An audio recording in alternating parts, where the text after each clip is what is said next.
Dawn spread a pale, cold light across Manhattan as the door to the Harrington penthouse clicked open. Cole Harrington stumbled inside, smelling of whiskey, perfume, and the kind of guilt only a man who thought he'd never be caught could carry. His designer shoes scraped across the marble floor, each step too loud for a man returning home at 5:27 a.m. He didn't even bother to whisper. Why would he? In his mind, his wife would always wait. She always did. But today was different. The silence inside the penthouse was too still, too intentional. No sound of soft footsteps, no quiet hum of the baby monitor, no gentle rustling from the nursery where their son usually whimpered at sunrise. It felt empty, clean, almost, but not in the way Cole liked it. Something was wrong, and even in his drunken haze, he sensed it.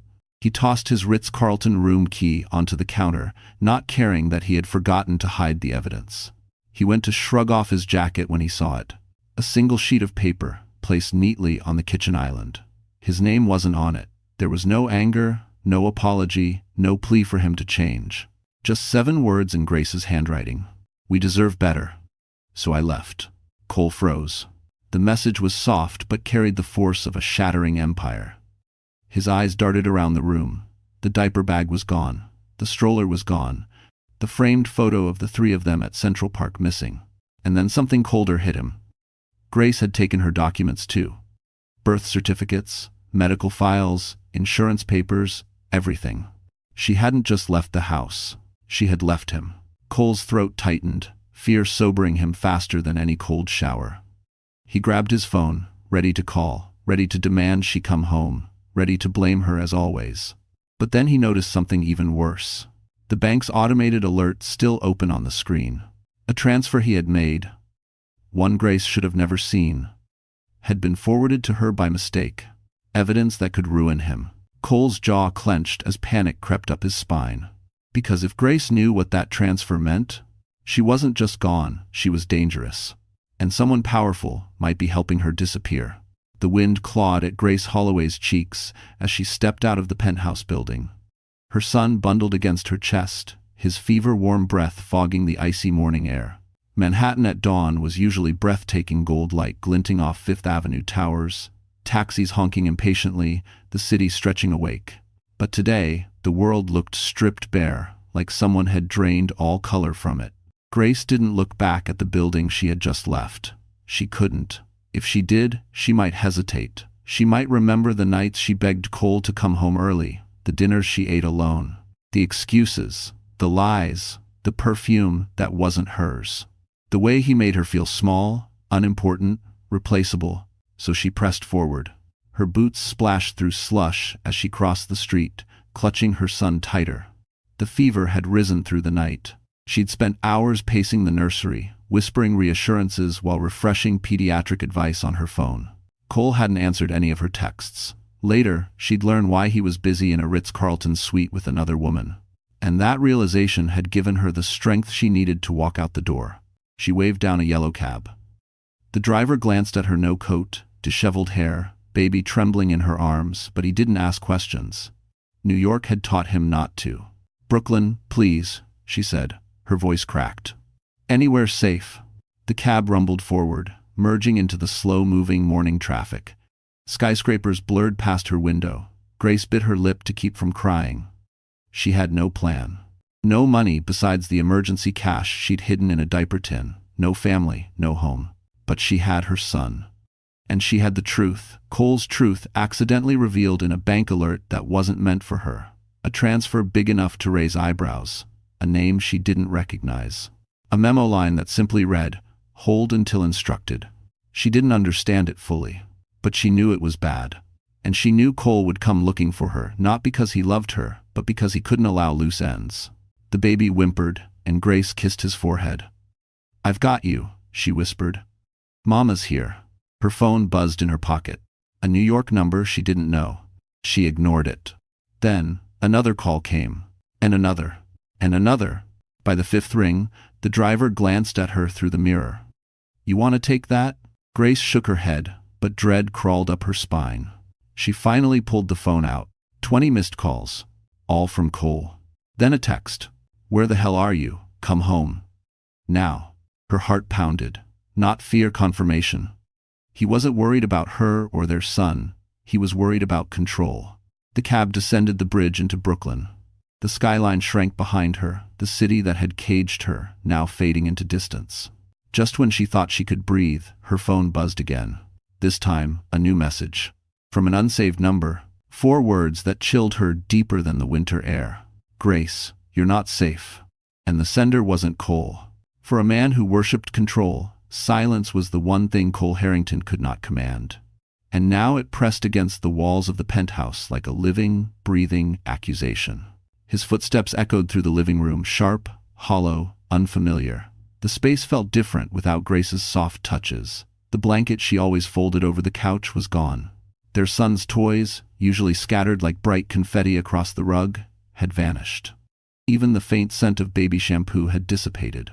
It felt like an abandoned museum of his own failures. Grace, he called, though he already knew she wasn't there. Enough of this. Come out. No answer.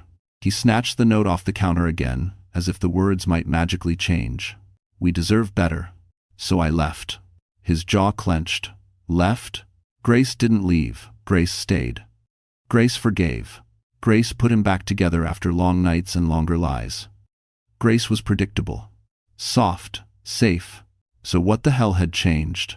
His gaze landed on his phone, still glowing with the bank alert, one he thought he'd deleted. He tapped it open again. A transfer from one of his hidden accounts. A name, Cynthia Ward. A memo, hold until instructed. A figure so large it made even his chest tighten. That transfer was never meant to show up anywhere near Grace's phone. Someone at the bank had clearly screwed up. But what mattered wasn't how she'd seen it. What mattered was whether she understood what it meant. Cole ran a hand through his hair. If Grace talked, if she showed that transfer to someone, if she became emotional and made accusations, his entire career could unravel. He could survive the affair, even the scandal, but not this. His phone buzzed again. He expected Grace. Instead, Lila's name flashed across the screen. He let it ring. He wasn't in the mood for her whining about promises he never intended to keep. Instead, he dialed Grace. Once, twice, 5 times. Straight to voicemail. He grabbed his coat and rushed to the bedroom, pulling open drawers.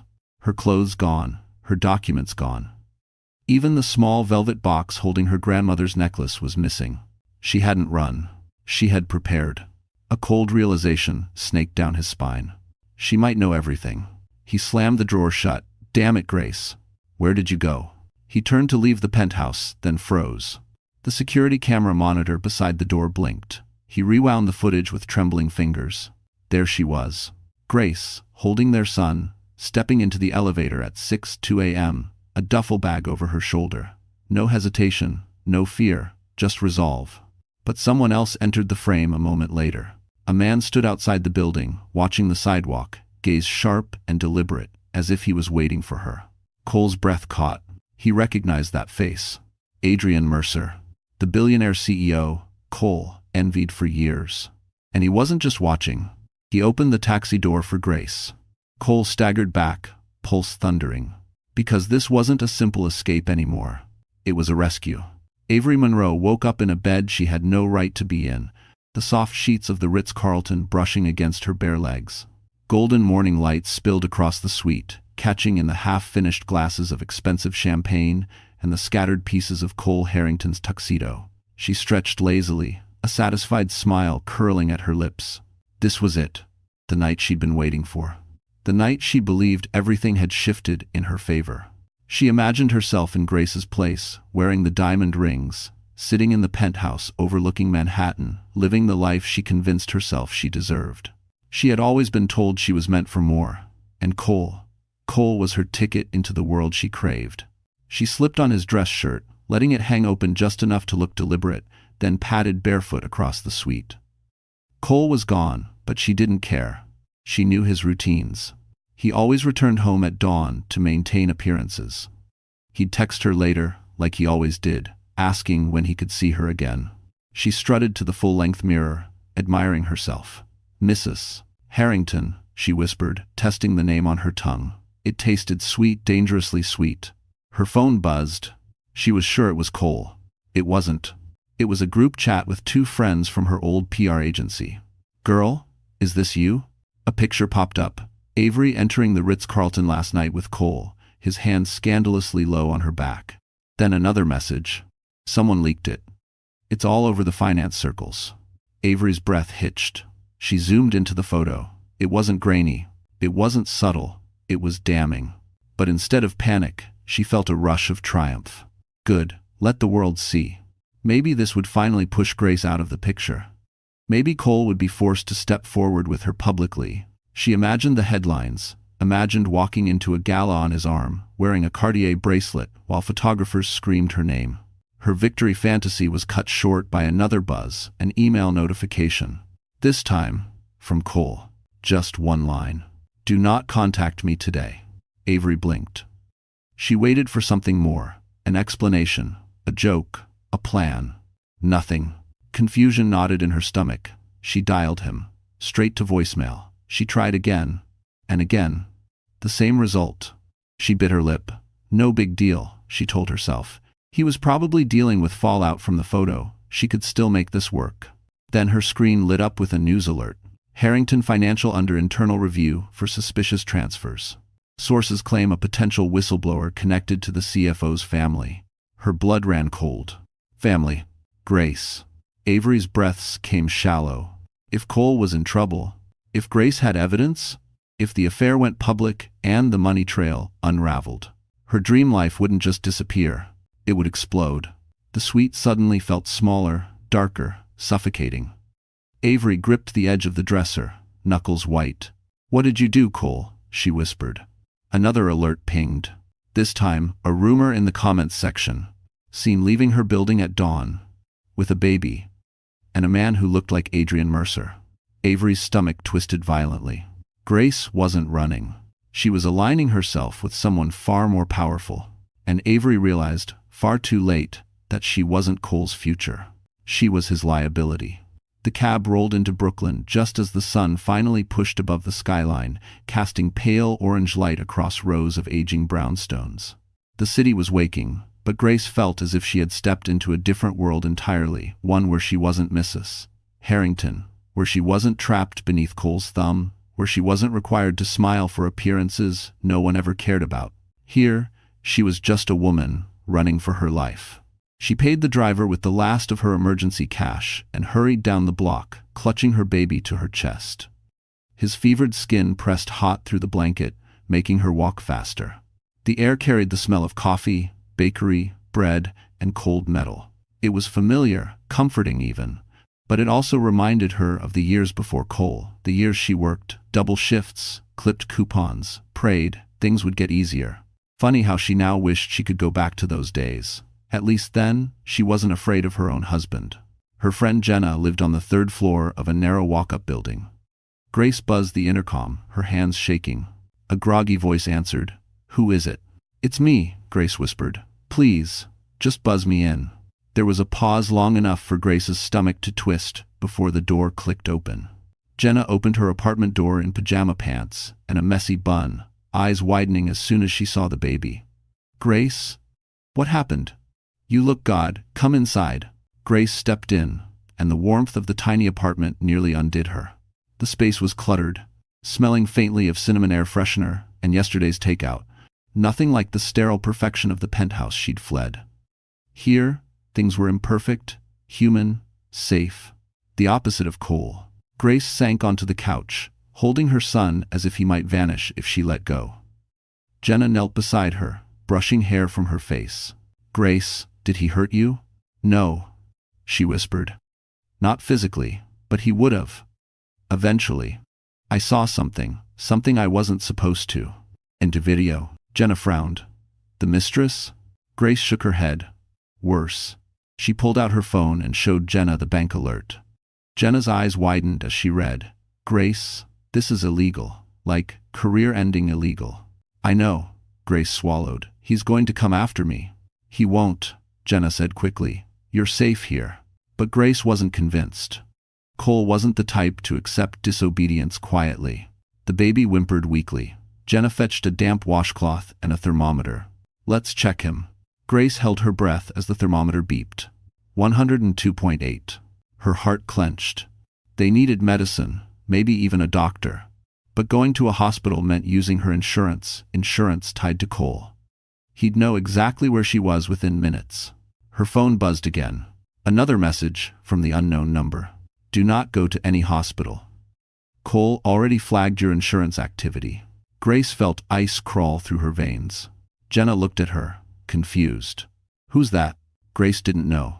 But one thing was clear. Someone out there knew exactly what Cole was capable of. And they were warning her for a reason. Night fell fast over Brooklyn, swallowing the narrow streets and fire escapes in a cold winter haze. Inside Jenna's small apartment, the glow of a single lamp cast long shadows across the living room as Grace rocked her feverish baby in her arms. His tiny whimpers broke her heart every time they rose in the quiet. She hadn't slept since yesterday morning. Her head throbbed, her body shook with exhaustion, but she didn't dare put him down, not even for a second. Jenna paced the kitchen, phone in hand. I called in a favor from a pediatric nurse friend, she said quietly. She said, if his fever spikes again, we need prescription meds. Grace nodded, but didn't trust herself to speak. If they went to any clinic under her name, Cole would be alerted within minutes. He had access to everything, bank accounts, insurance logs, even her digital records.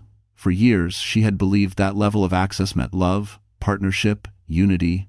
Now she saw it for what it was, surveillance. She laid her son on her lap and opened her worn MacBook Air, the one thing she grabbed without thinking when she ran. The screen lit her tired eyes as she typed in searches. How to treat infant fever at home. Legal help for domestic financial control. And emergency shelters for mothers. Each query made her chest tighten.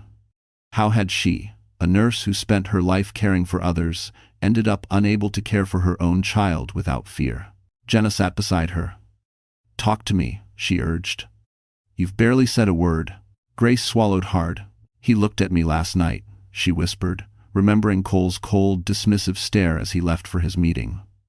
And I realized he hasn't loved me for a long time, maybe ever. Jenna's expression softened. Grace. But that isn't what broke me, Grace continued, voice trembling. It was seeing that transfer, that name, that money.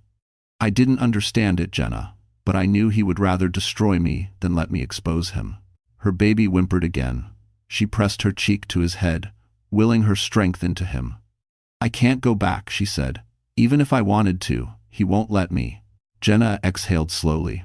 I won't let him find you. A comforting promise, but Grace knew Jenna couldn't stop Cole. Not if he truly wanted to track her. Her phone buzzed. She stiffened. A new message. From the same unknown number.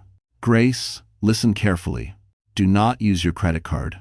Do not log into your email. He's monitoring both. Grace's blood turned to ice. Who the hell is this? Jenna whispered. Grace typed back with shaking fingers.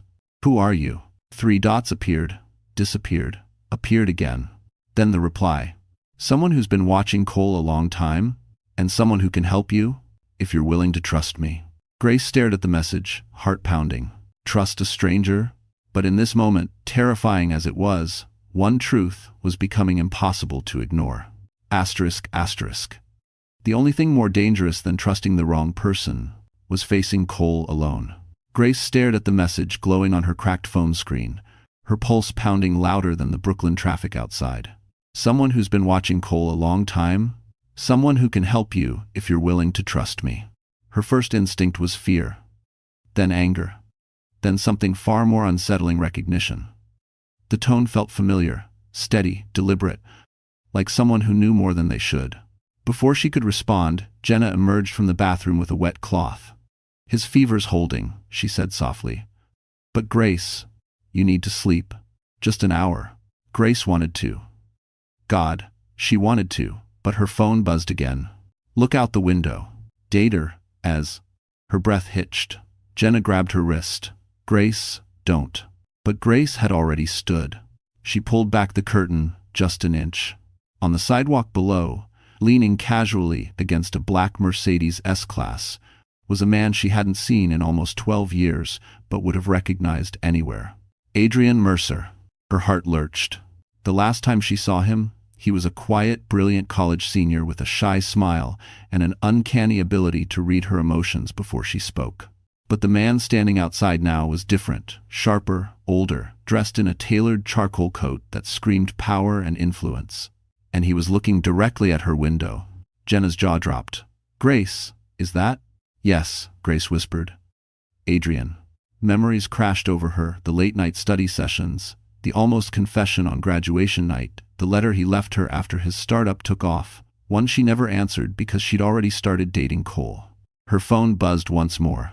"I'm not here to scare you. I'm here because Cole crossed a line. And because you and your son are in danger." Grace's knees weakened. Jenna steadied her. "Danger from what?" Jenna asked. Grace typed with trembling fingers. "How do you know about Cole? How do you know where I am?" The reply came instantly. "Because Cole has been under internal investigation for months. And because he's been using your name to move money." Grace's stomach dropped. No, he wouldn't. But she knew he would. Cole never cared about consequences as long as he could hide behind her. Another message. "Grace, if he files a report claiming you leaked financial information, he can ruin you. And he will." Jenna gasped. "He's setting you up." Grace's eyes burned. Why would Adrian care, after all these years? Before the message came, Grace already knew the answer. "Because you should have never been with him, Grace, and because I never stopped watching out for you." Emotions surged through her chest, fear, disbelief, a flicker of something she hadn't felt in years, hope. A final message. "If you want my help, open the door. If not, I'll walk away. Your choice." Grace stepped back, clutching her baby, breath trembling. Trust a man who once loved her? Or face Cole's wrath alone? The doorknob felt cold beneath her palm as she reached for it, and a shadow moved outside the peephole, someone approaching her apartment from the hallway. Grace froze, her hand hovering above the doorknob as slow, deliberate footsteps echoed in the hallway outside Jenna's apartment. The air thinned around her. Her baby whimpered softly against her shoulder, sensing her fear. Jenna mouthed, "Don't open it," and quickly flipped off the lamp, plunging the apartment into dim shadows. A soft knock followed. Not loud, not frantic, just measured. "Grace?" A man's voice called quietly, but it wasn't Cole. It wasn't any voice she recognized. Jenna grabbed a kitchen knife, whispering, "Back up, go to the bedroom." Grace retreated, clutching her son tighter. But before she could close the bedroom door, her phone buzzed again. A message from Adrian. "That isn't me at your door. Do not open it." Her blood iced. Jenna motioned her back.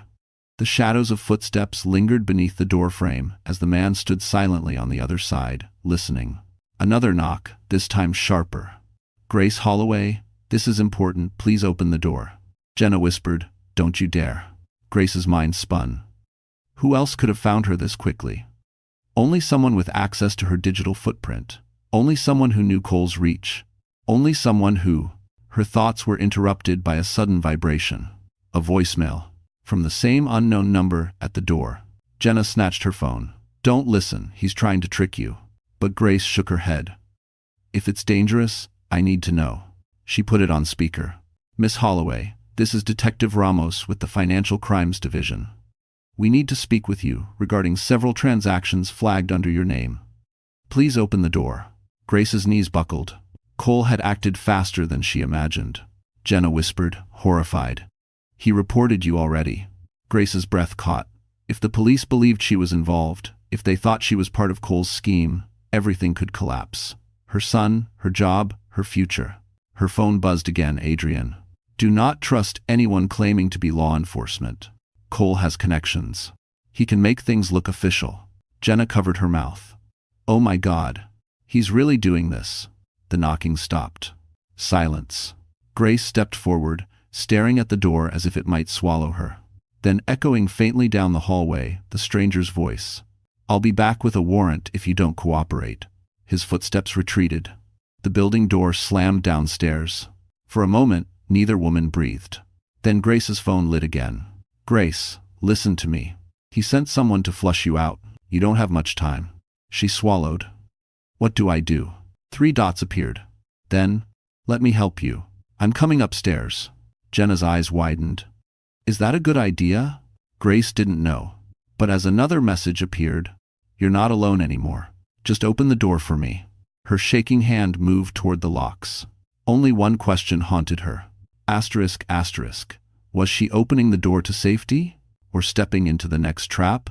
Grace unlocked the door with trembling hands, just as Adrian Mercer stepped into the dim hallway. His presence filled the narrow space instantly, broad-shouldered, calm, sharply dressed in a dark coat that contrasted the chaos swirling around her life. His gaze dropped to her feverish son, then lifted back to her face with a mix of concern and regret.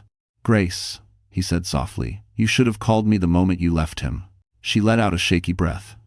"I didn't think you would want to be involved." Adrian's expression tightened. "Cole's been causing problems in my world long before he destroyed yours." Before she could ask what that meant, Jenna appeared behind her, gripping the knife like her life depended on it. Adrian raised his hands gently, nodding in acknowledgement. "I'm on your side." Grace stepped aside, letting him in. The apartment suddenly felt smaller with his presence safe, but also charged with something unspoken. He glanced around, assessing exits, windows, blind spots. "You weren't imagining it," he said. "The man at the door wasn't a detective. Cole has contacts who owe him favors. Some are willing to bend rules." Grace sank onto the couch, holding her baby close. "He's really trying to frame me." Adrian sat across from her, leaning forward. "He already filed a preliminary report with the company. He's claiming you accessed restricted accounts and leaked internal data." Jenna choked. "But she didn't." "He did." Adrian nodded. "Yes, and that's exactly the problem. Grace, your name is all over transactions you never approved. Whoever inside helped him bank, compliance officer, someone on payroll, they covered his tracks." Grace felt the room blur. "So, I'm the criminal now." "On paper," Adrian said quietly. "But that's why I'm here." He reached into his coat and pulled out a sleek folder embossed with the crest of a well-known Manhattan law firm, one she had only heard mentioned in high-profile scandals. These attorneys specialize in cases like this: corporate fraud, spousal coercion, digital tampering. And they don't lose. Grace stared at the folder as if it were radioactive. "I can't afford them." "You don't have to." Adrian's eyes softened. "This isn't charity, Grace. Cole has been a parasite to too many people. Taking him down benefits more than just you." Tears burned behind her eyes. She hated needing help, but she hated the idea of losing her child even more. Adrian scanned the files still open on her MacBook. "He tracked your devices, your cards, your insurance activity. He's trying to pin everything on you before investigators turn on him." Grace hugged her baby tighter. "What do I do now?" Adrian rose to his feet. "You're filing a counterclaim. You're getting legal protection. And starting tonight, Cole Harrington loses the one thing he never thought he'd lose: control." Jenna exhaled shakily.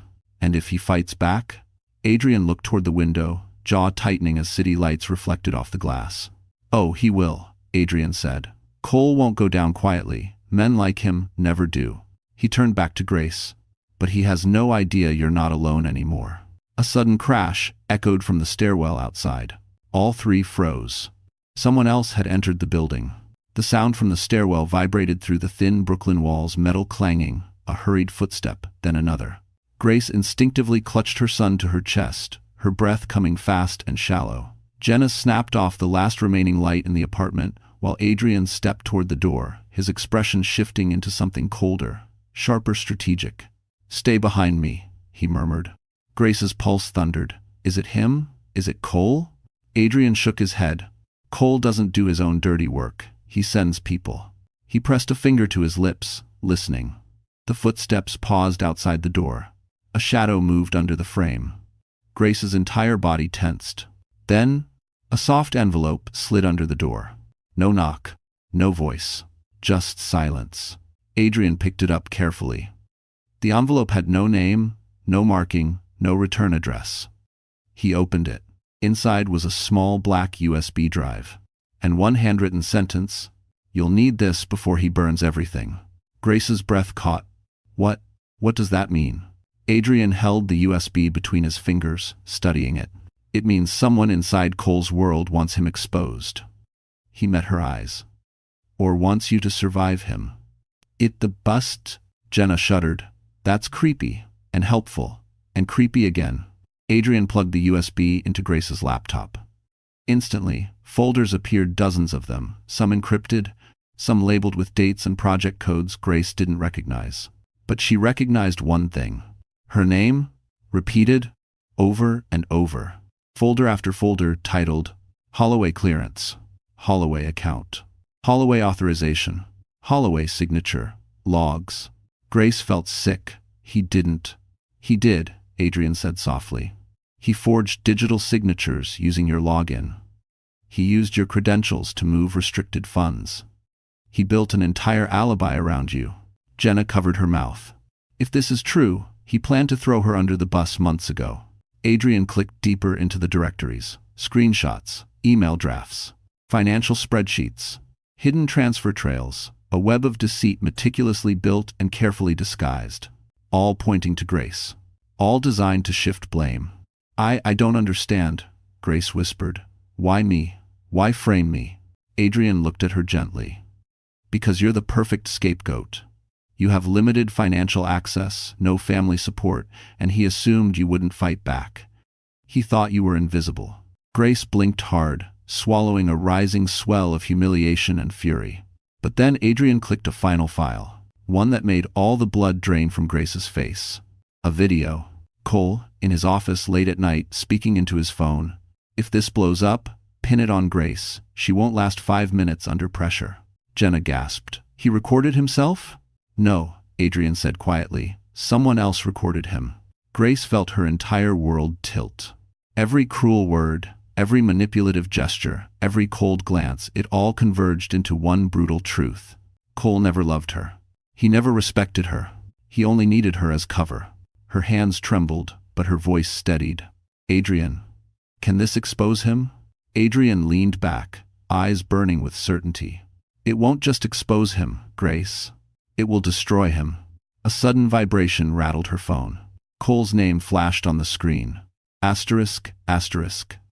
And the message read, You have something that belongs to me. Avery Monroe had imagined many things when she woke up that morning in the Ritz-Carlton suite. Humiliation wasn't one of them. She sat curled on the plush sofa, wrapped in Cole's discarded dress shirt, something she once believed meant intimacy, but now felt like evidence. Her phone wouldn't stop buzzing. Alerts, gossip group chats, stock market threads, private forums where finance insiders whispered scandals like bedtime stories.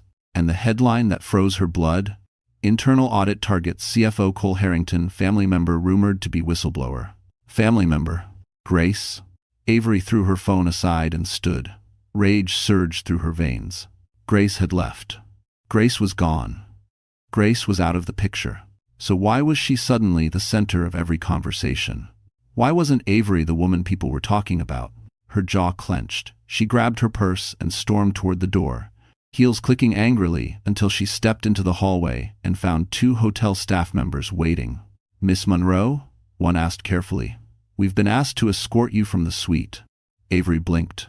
Excuse me? Mr. Harrington has extended his checkout. You are no longer authorized to remain. If you want to disnest. Heat flared across her face. You mean he kicked me out? The staff exchanged uncomfortable looks. Avery laughed, a brittle sound. Fine. Tell your precious Mr. Harrington that I'll see him at his office. She stormed out, chin high, but the moment she reached the elevator, her facade cracked. She slammed her fist against the wall, swallowing hard. This wasn't how things were supposed to go. She wasn't supposed to be disposable. She arrived outside Harrington Financial 20 minutes later, breath fogging in the icy air. She dialed Cole, straight to voicemail. She tried again, and again. Finally, he answered, but not with warmth. What do you want? Cole snapped. Avery's mouth fell open. What do I? Cole, I'm standing outside your office. I need to talk to you. No, he said coldly. You need to disappear until I tell you otherwise. Disappear. The word hit her like a slap. Excuse me? After everything I've risked for you. Avery. His voice sharpened. The photo of us at the hotel is circulating in internal channels. It makes me look reckless. You need to stop contacting me. Reckless? I saved you from that boring wife of yours. There was a pause. Then a low, cruel laugh. Saved me? Avery, you were never part of the plan. It felt like the ground dropped out from under her. You said you cared. I said what you needed to hear. His tone was pure ice. But now? You're a liability. Avery's throat tightened. Cole, don't do this. Goodbye, Avery. The call ended. Avery stood frozen in the biting wind outside the glass tower he ruled. Seconds later, another notification lit her phone. A message from an unknown number. He's going down, and he'll take you with him unless you talk. Avery's breath stuttered. For the first time, she wasn't dreaming of becoming a Harrington. She was terrified of becoming collateral damage. Asterisk, asterisk. And she had no idea which side to choose. The man who used her, or the woman who might destroy them both. The next morning arrived quietly, as if afraid to disturb the fragile calm inside Jenna's apartment. After a night of fractured sleep, 20 minutes here, 10 there, Grace woke to the sound of her son's soft breathing against her chest. His fever had finally begun to drop, leaving a faint flush across his cheeks. Relief washed over her, warm and overwhelming. For the first time since she'd fled Manhattan, she could inhale without her lungs shaking. Jenna brought her a warm mug of tea. He's better today, she whispered. So are you. Grace wasn't sure about that last part. Her reflection in the window told another story. Dark circles, red eyes, hair tangled from stress and fear. But as she held her son, something steadier pulsed beneath the exhaustion. Survival. She wasn't just running anymore. She was fighting. She opened her laptop again, the USB still plugged in.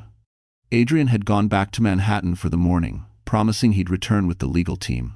Before he left, he'd squeezed her shoulder and said, "Today is the beginning of you taking your life back." Grace wasn't sure she believed him then. But now, staring at the files that proved Cole had built a cage around her, something inside her snapped into focus. He underestimated her. He always had. While her son slept, she began reading. Not just financial documents, she read articles on digital forensics, fraud cycles, coercive abuse, and whistleblower protections. She opened a new tab and, almost instinctively, searched for books she once meant to read back when she had dreams outside her marriage. Atomic Habits. The Subtle Art of Not Giving F times K. Women Who Run with the Wolves. She remembered a version of herself who used to highlight passages, scribble notes in margins, fall asleep with a Kindle on her chest. A version Cole mocked, "Self-help won't make you interesting, Grace," until she stopped reading altogether. Her chest tightened. How many pieces of herself had she abandoned to keep him calm? How many parts had she dimmed so he could shine? As she scrolled through articles, something unexpected happened. Her heartbeat slowed, her breathing steadied, even the tension in her shoulders loosened. Information was power. Knowledge was armor. And she was finally putting both back on.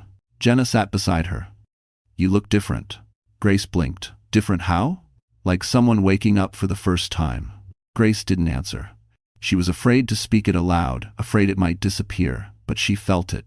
A quiet spark under her ribs, pulsing with a strength she hadn't felt in years.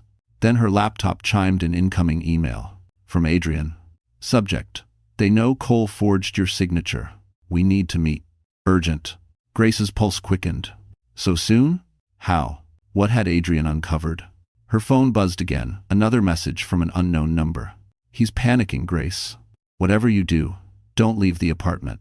Grace looked toward the window, a chill crawling up her spine. Because if Cole was panicking, it meant he had already begun making his next move. By midday, the 29th floor of Harrington Financial felt nothing like the polished empire Cole Harrington once ruled. The glass offices that normally glittered with confidence were buzzing with agitation, whispers, and the frantic tapping of keyboards. Assistants exchanged nervous glances. Compliance officers marched in and out of conference rooms. Senior partners spoke in hushed voices that carried more weight than shouting. And right in the middle of it all stood Cole, jaw clenched, tie loosened, the facade of control cracking like ice under pressure. "This is a misunderstanding," he snapped at the internal audit team clustered in his office. Someone tampered with the files. The lead auditor, a stern woman named Thomason Price, folded her arms. "Mr. Harrington, the signatures on these authorizations match your wife's. Every one of them." Cole forced a laugh. "My wife doesn't know the first thing about internal accounts. She can barely manage her own passwords." Thomason didn't flinch. and yet her credentials accessed restricted servers at 2:14 a.m. 3 weeks in a row. A few executives exchanged wary glances. Cole felt heat rising behind his eyes. Grace didn't do this, but he couldn't say the truth out loud, because he had done it. Using her login from his office, a junior auditor approached cautiously. "Sir, it traced the logins to your device." Cole's vision tunneled. "Impossible," he growled. But then the junior auditor added, "And there's video footage." End quote. Cold dread slammed into him so hard he had to grip the edge of his desk. Video footage. The very thing Grace now had. The very file someone else had recorded and slipped onto that USB. Cole's phone vibrated. A message from an unknown number. "She has everything. And she's not alone." His hands curled into fists. Adrian. It had to be Adrian, the man who humiliated him in college. The man Cole always envied. The man Grace should have never crossed paths with again. He shoved past the audit team, ignoring their calls. He stormed into the hallway, nearly colliding with Avery, who looked pale and frantic. "Cole, we need to talk." He brushed past her. "Not now."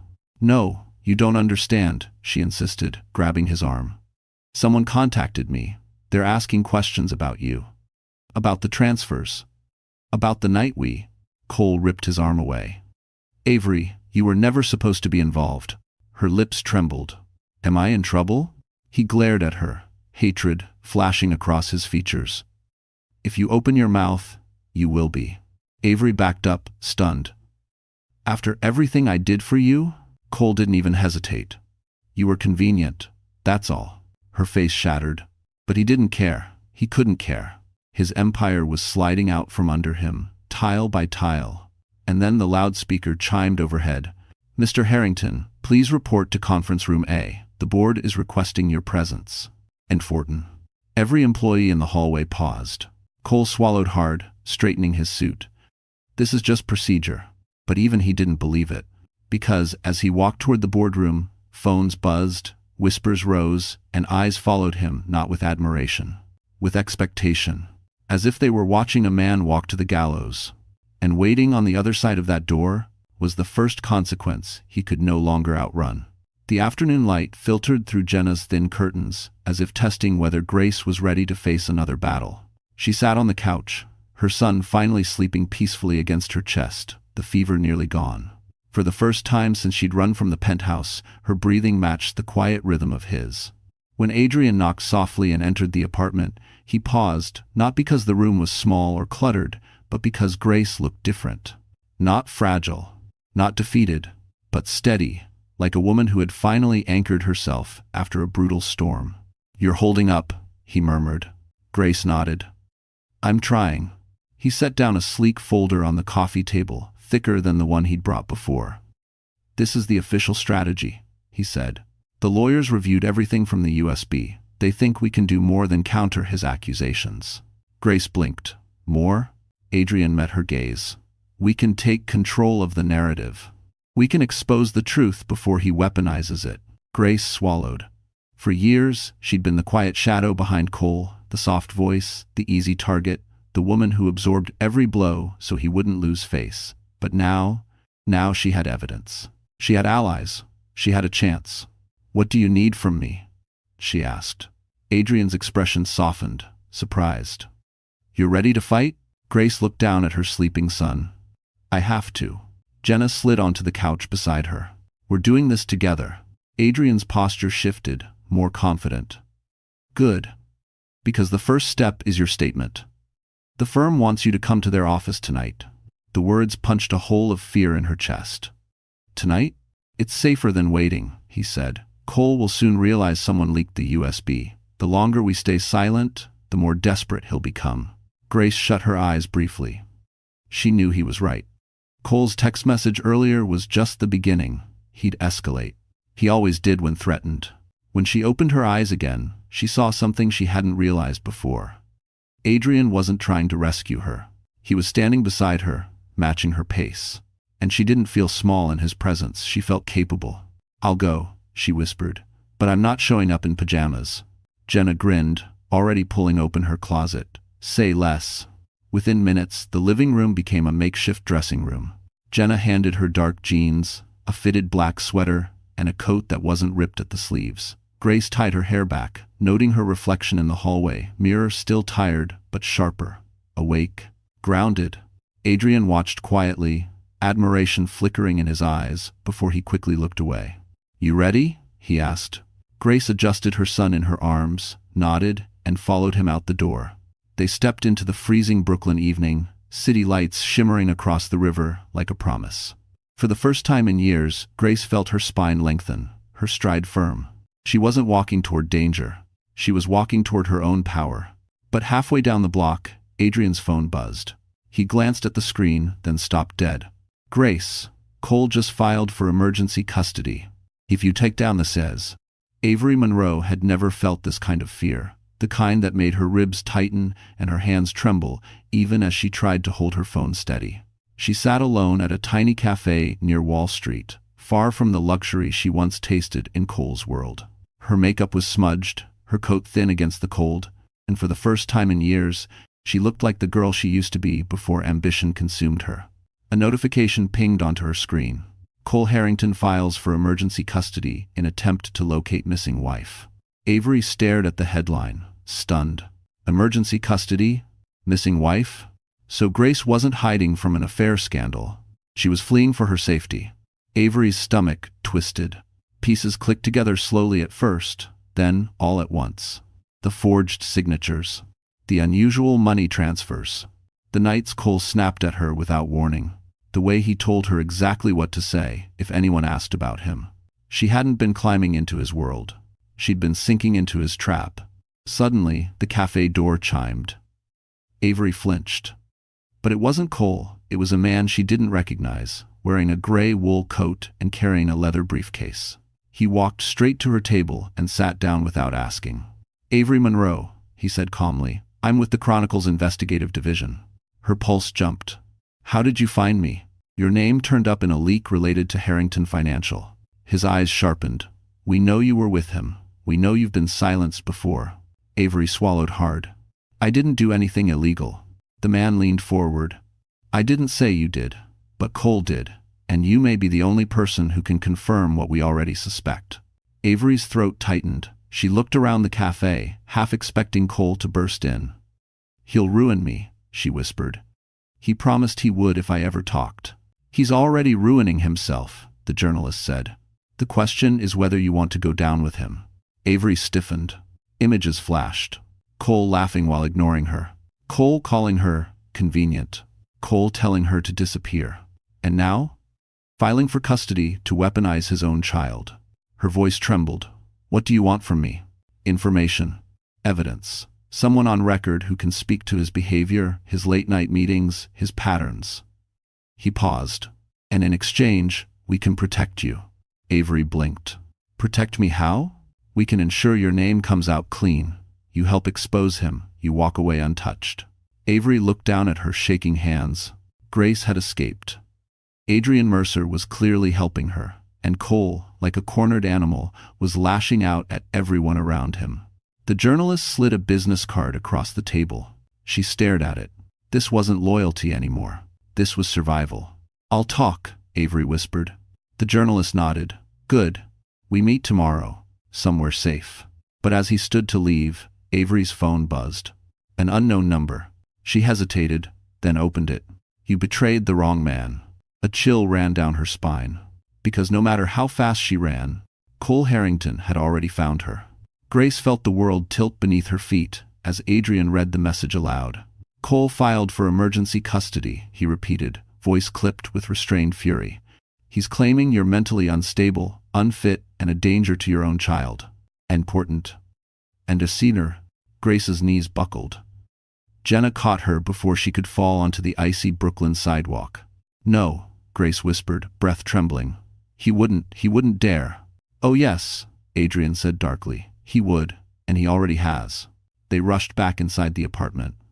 The moment the door shut, Grace's carefully gathered strength cracked. She held her baby as if someone were already trying to rip him away. "How could he do this?" she choked out. "He knows I've never hurt my child, never." "That's exactly why he's doing it," Adrian said. "He's losing control everywhere else." You're the only piece he thinks he can still manipulate. Jenna grabbed her phone. We're calling the lawyers. Now. But Adrian gently covered her hand. Already did. They're on their way. Grace pressed her forehead to her son's. He's just a baby. How can a father use his own child as leverage? Adrian knelt in front of her.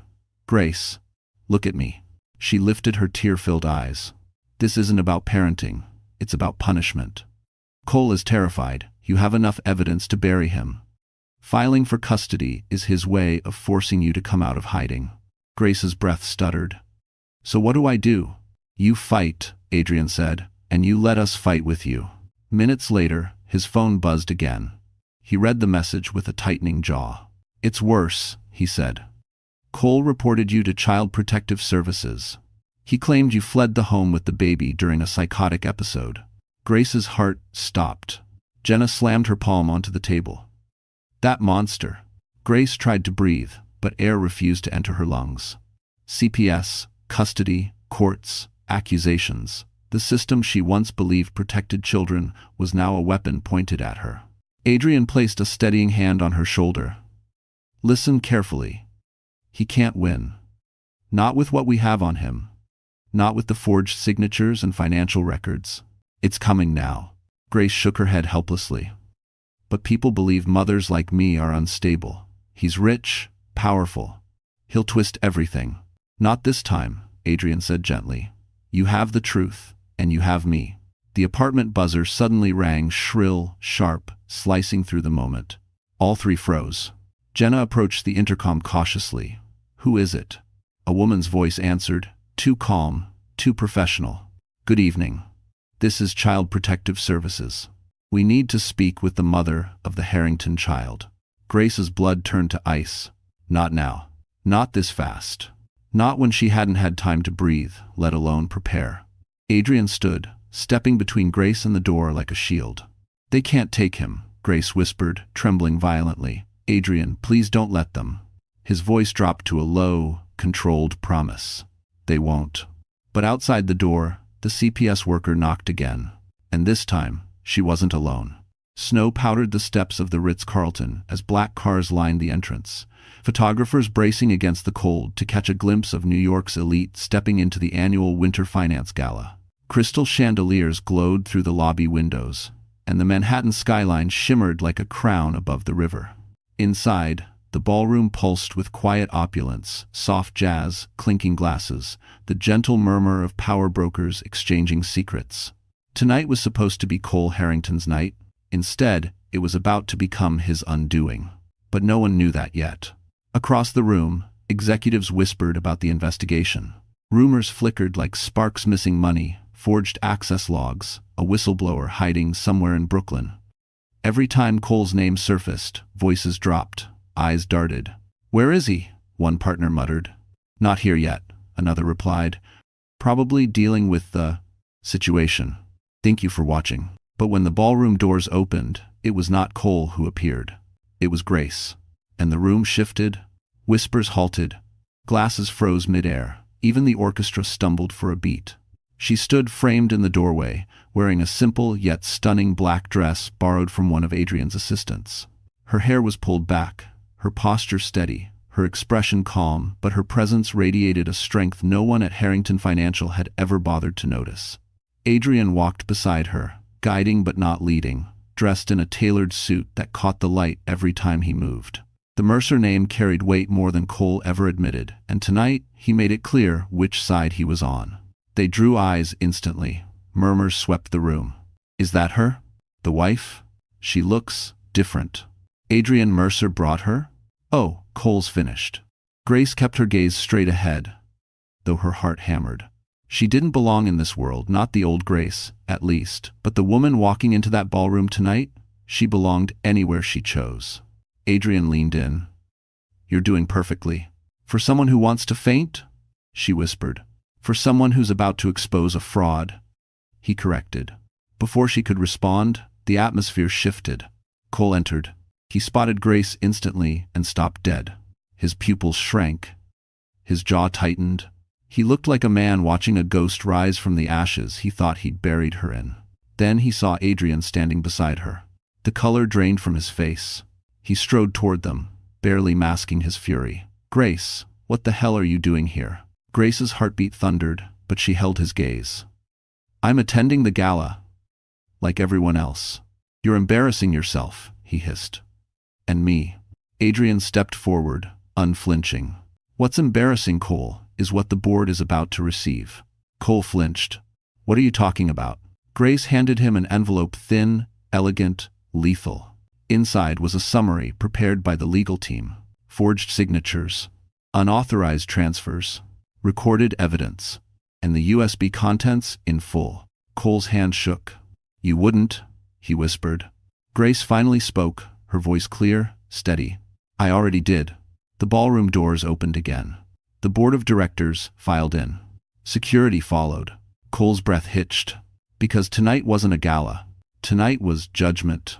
The board of directors took their seats beneath the towering crystal chandelier, their stern expressions reflecting the tension suffocating the ballroom. Conversations died instantly. Even the orchestra fell silent, bows hovering above strings as if afraid to interrupt the storm about to break. Cole Harrington stood rigid at the center of the room, clutching Grace's envelope with whitening knuckles. His eyes darted from face to face, power brokers he once impressed, executives he'd charmed, investors he'd manipulated. Now they stared back at him with suspicion sharp enough to cut. Adrian guided Grace toward a small, raised platform near the front, where a projector screen flickered to life. His presence beside her wasn't ornamental. He was the anchor she needed to stay steady. Board chairwoman Evelyn Hart cleared her throat. "Mr. Harrington, we have received documents, serious documents, linking you to forged financial authorizations and misappropriation of corporate funds." Cole forced a smile. "Madam Chairwoman, with all due respect, this is a misunderstanding orchestrated by my wife, who is clearly in a fragile mental." Adrian didn't let him finish. "Play the recording," he said calmly. Gasps rippled through the ballroom as the first clip appeared. Cole, alone in his office after midnight, muttering into his phone. "If this blows up, pin it on Grace. She won't last 5 minutes under pressure." Silence detonated, louder than a scream. Cole lunged forward. "That's edited. This is illegal. This is..."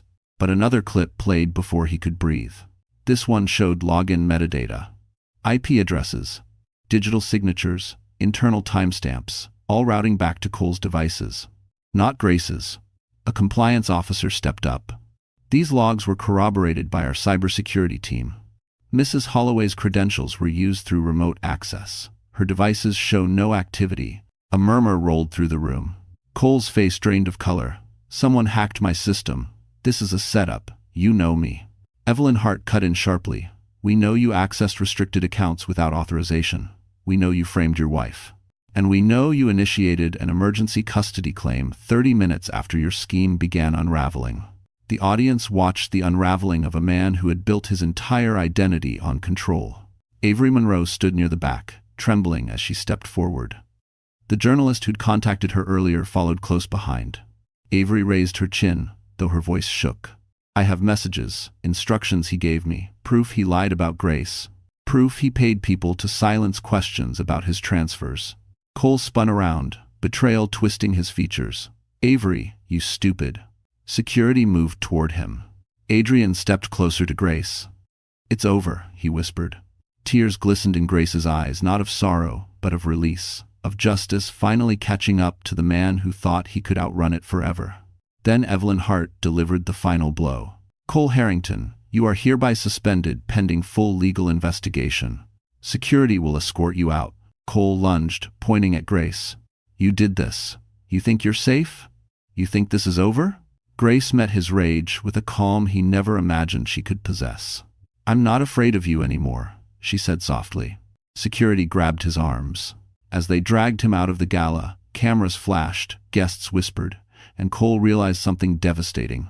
He wasn't feared. He wasn't respected. He wasn't powerful. He was exposed. And yet, even as the doors slammed behind him, Grace felt a prickle down her spine. Because men like Cole rarely go down quietly. Cole Harrington had once imagined his downfall, but only in the abstract, like a nightmare too ridiculous to ever become real. Something that happened to lesser men, weaker men, men without power or influence. Never him. But tonight, As security dragged him out through the gilded doors of the Ritz-Carlton ballroom, reality hit him like a punch to the ribs. The cold winter air slapped his face as the doors slammed shut behind him, muffling the gasps and murmurs of the crowd he once commanded. His suit jacket slipped from his shoulders, his tie hung loose. Snow clung to his hair, melting down the back of his neck. He looked nothing like the city's golden boy, nothing like the CFO whose signature once moved millions with a tap. He looked like a man stripped bare, and he hated it. 2 guards released him on the sidewalk. One muttered, "Don't come back." Cole snarled, "You can't talk to me like..." But the guard already walked away. Alone under the streetlight, Cole pulled out his phone. No messages from the board, no messages from investors. Not even from Avery. He called her. Straight to voicemail. He tried again. Blocked. His breath fogged in the freezing air as he checked his bank app, needing reassurance that something in his life remained stable. But the screen that greeted him wasn't reassuring. Account frozen. Pending federal investigation. A strangled sound tore from his throat. He tried another account. Then another. All frozen. Then something worse. A notification from his building. Eviction process initiated. Unpaid dues and court order. Cole stumbled back, gripping the side of the nearest marble column. They were taking his penthouse, his empire, his reputation, his entire identity. "Grace," he growled, "this is her doing." End quote. He imagined her inside the ballroom, standing tall beside Adrian Mercer, of all people, basking in triumph. The thought burned like acid through his veins. Adrian had always been the shadow at the edge of his confidence. The man Cole feared Grace would compare him to, the man who embodied everything Cole pretended to be. And now Adrian had her. His phone buzzed unexpectedly. He snatched it up. A message from an unknown number. "You should have treated her better." He froze. Another message appeared. "She didn't leave you. She escaped you." Cole's chest tightened. His breath stuttered. Rage trembled through his fingers so violently he nearly dropped the phone. He typed back furiously. "Who is this?" 3 dots appeared, then vanished, then appeared again. Finally, "Someone you can't touch anymore." Before Cole could respond, a black SUV rolled to a stop at the curb. 2 federal agents stepped out, badges gleaming under the streetlight. "Cole Harrington?" one asked. Cole's pulse spiked. "No, wait, there's been a misunderstanding. You need to come with us." They each took an arm. He tried to yank free, but their grips were firm, unbothered. "This is illegal," Cole shouted, voice cracking. "I am the CFO of..." "You were," the agent corrected. As they pushed him inside the vehicle, Cole looked back at the hotel, at the golden glow spilling from the windows he once believed he belonged behind. A final, devastating realization hit him. No one inside was thinking about him anymore.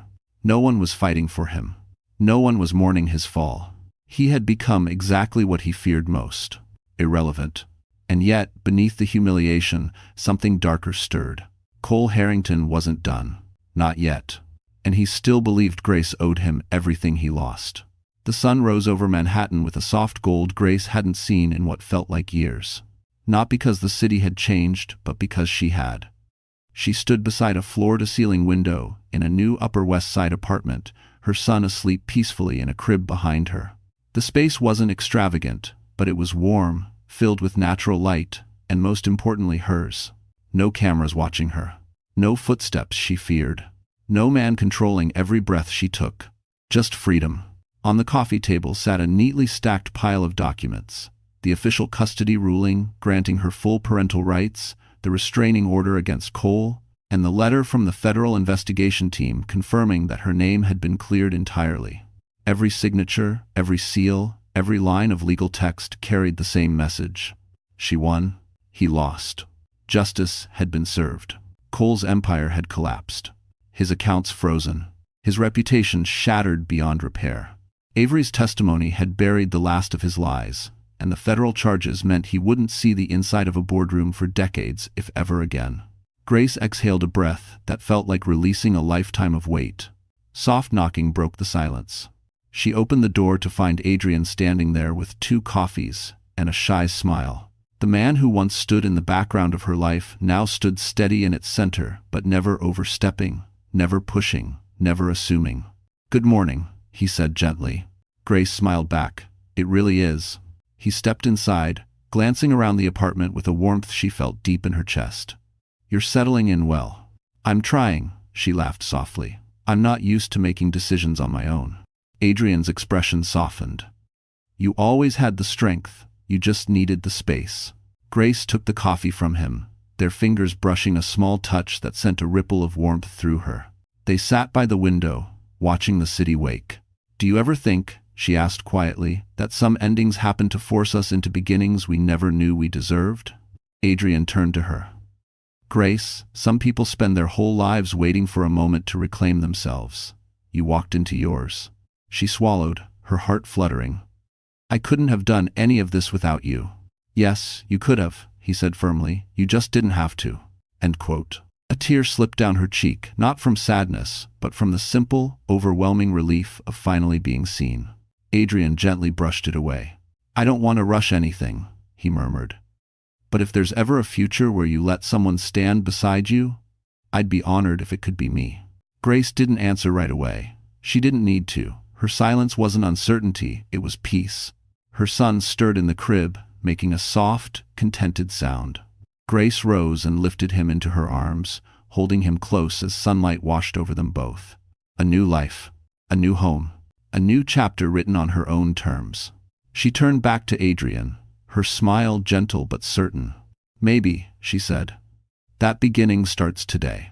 And for the first time in her life, Grace Holloway stepped forward, not as a woman escaping a nightmare, but as a woman finally walking into the life she deserved. The past had lost its grip. The future was hers, completely. So, that's where our story closes. And if you're still here with me right now, my friend, then something in Grace's journey must have touched your heart in a way that words alone can't explain. Maybe it reminded you of your own strength. Maybe it showed you what courage looks like when life tries to break you. Or maybe you just needed to hear that walking away from darkness is not weakness, it's wisdom. The ancient Stoic Marcus Aurelius once wrote, "You have power over your mind, not outside events. Realize this, and you will find strength." Grace discovered that truth the hard way. And sometimes, we do too. Healing doesn't come from waiting for someone to save us, it comes from choosing ourselves, even when our voice shakes. If you're carrying your own storms, remember this. You deserve peace. You deserve safety. You deserve a life that feels like yours again. And if this story gave you even one moment of clarity, comfort, or courage, then I'd love for you to like this video, share it with someone who might need it, and subscribe so we can keep walking these emotional journeys together. You're not alone, not here, not ever. You're not alone, not here, not ever.